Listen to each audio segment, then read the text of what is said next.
جبر هاتنا ویروس کرونا و سرهلدانا کریزا دارایی لحرما کردستان عراقی و کم بونا درفتن کاری روشا گنجان با آوائه که برجاف تیک چویو زوربی گنجن و که پنای دبنه کوچکرنا دروی ولاتی و ندگش بینن کده پاشا روژه که گش هبیتن. سرارایوی چنده که ریجا هر زوریا گنجاند بیکارن بله بشه کار دکن او جی دبیجن هر دمک درفت بومهات ام دی ولات خواه بجه هیلین. خود از چم بلکه هنده فرص عمل بوم پتر چربن و بس از نامینو از زفر مفا چکو زفر نامنا الولاتي او لا اساس ولات منه این حالته که او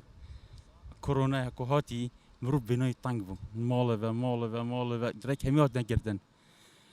يعني أبد شتكي طبيعية كريك ذبيت عالم تشت روشتای آبوری که هشتوی آستی کتونشه بردامی بده جیان خوی روزانه تا کار نبید تو بکی یعنی آلوزیک و مازم چویت جیان تا اکید هر کسی که بید هزار و گهستنا جه خودت جبر هندیجی سرروی به قیران آبوری یا کل 2014 سر کردستان حریم کردستان سر هلدای اف پتا کرونا جی کتا سر اف شولن یعنی بجین کرته تایبه جی کو کرته گشتی و کو حکومت نشایا حتی روده که موچا دابیم بکرد کرته تایبه جی کاری وای راستیای اوه گنجام تایبه تخوا گنجان چکو گنجی بخوب صح حساب تیاد کو پاشا روژه که دریجال برسنگی های نجار تیاد کو ولات خوب جه بیلید ودينا خوش شغل عام نمايه خدي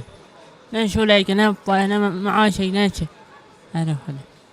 باشه بری کرونا تلویر شولت کرد؟ هر خدي روز همین از ساعت 4 چمار بیا ساعت 7 8 ناچ بود هر خدي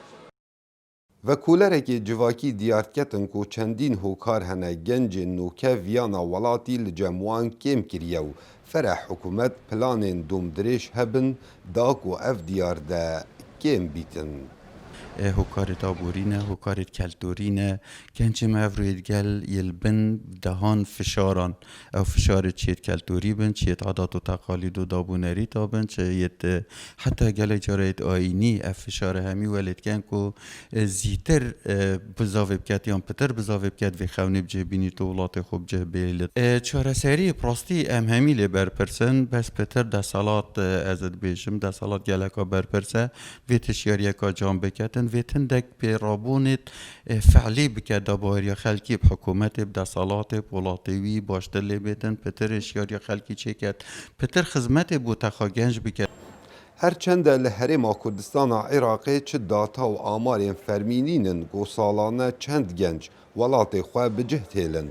لی وکویا دیارو بتایبت لولات اوروپا به هزاران گنج دکن پادانه و جاوره مافی پنابریه دکن. کاوا عمر دنگ امریکا دهوک